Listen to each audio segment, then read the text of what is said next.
Hey guys, Josh here again. I do want to do a follow-up video to my last video.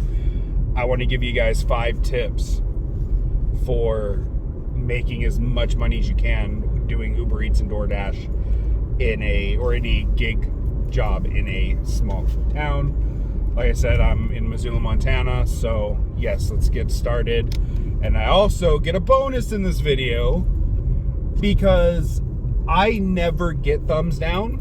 And today I had the most ridiculous encounter, and I did report this lady for this, and I never hope anything bad against anybody. I hope she loses her ability to use DoorDash, and actually Uber Eats is the app it was on. I really hope they take her ability to use it, because I was pretty livid, and I'll go over that as well at the end of this video. But yeah, tip number 1 is learn your area. Learn where your hotspots are. Because in a city, there's hotspots all over the place. In a small town, you want to learn your map and learn where they correlate to each other. So in Missoula, we have 3 hotspots. I know where all 3 are: Reserve Street, downtown, and Broadway. Those are our 3 hotspots. When I see an order pop up, I can see if it's going towards another hotspot or if I'm going to have to drive back. Learn your hotspots. Rule number 2, look at the run. Look at the order. If it's taking you 10 miles, and this also kind of goes into rule number 3, if it's taking you 10 miles, look where it's taking you. If it's taking you towards another hotspot and the order is, $1 per mile, or whatever your rule is you set for yourself, I definitely suggest $1 per mile. But whatever, if it follows your rule and it's taking you to another hotspot, great, take the run. If it's taking you out in the middle of nowhere and you have to drive the 10 miles back, realize you have to cut that profit in half. So if it was $10, you're going 10 miles, but you have to drive the 10 back to get to another hotspot. It's 20 miles, $10, 50 cents. Not a math genius, but I'm pretty sure y'all are picking this up. Yes, so rule number 2, look at the run. Make sure the run is worth it.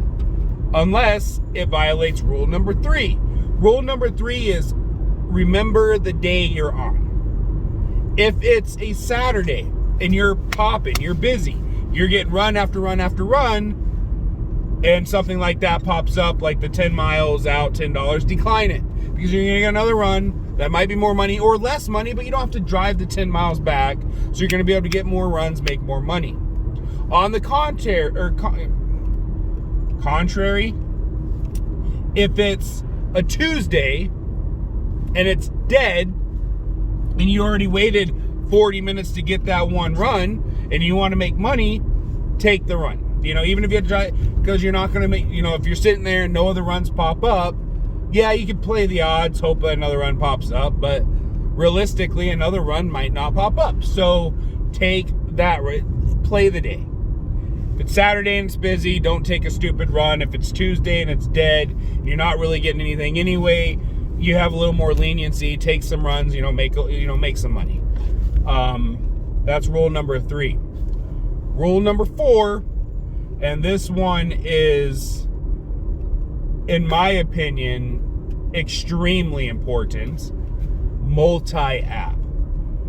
You're already in a small area, your orders are already limited. Have as many apps out there as you can looking for runs for you. I suggest at least 2, but I run 3. I run Instacart just in case. Run extra apps. You want to make those $200 days every day, or even $100, but you want to make it quicker, run extra apps, multi-app. That is very important, especially in smaller areas. And in big cities, you don't necessarily have to. You can still make a lot of money because you're in a big city, but multi-app, that is huge. And then rule number 5, and this is probably the hardest one to follow, is you need to be out here and On days you want to make money, if it's just, you have to stay out. You have to be willing to sit the times that you're not getting runs. You have to be able to stay out here. I make $200 a day. There are some days it takes me 12, 13, 14 hours to do it, but I'm motivated to hit those numbers. And then there's Saturdays and Sundays where I can hit it in 7, 8 hours. So you have to be willing to be out there. Now, to make that easier, Audible, bring a book to read. I have my iPod, so I do like Apple Movies. You know, I have movies downloaded that I can watch. Netflix, Disney Plus. Make it to where you're not bored, and if you're out there and there's no runs, put yourself in a situation where you can get, runs. To where you're not bored. Put yourself in a situation where you are not bored. Whether that, like I said, bring a book, movies, whatever you want to do. You listen to music, text your friends, pick up another side hustle. There's a great app for surveys I'll be talking about in another video. Blog, whatever you want to do. Just find a constructive way, or at least a way you're not bored, to fill the time. If you're out here to make money, make it a constructive way. Pick up a side hustle that you can do while you're waiting for runs to make the extra money. Now, thank you for watching all the way through. Definitely follow those 5 steps in a small town. That's going to help a ton for your income and your monetary value for your time. Now for what happened. I picked up an order from McDonald's, $7. It wasn't going far. It's actually going to an apartment complex I know very well. So I wasn't concerned about finding the building. I wasn't concerned about finding the apartment number. It was a very quick run. So everything was going great.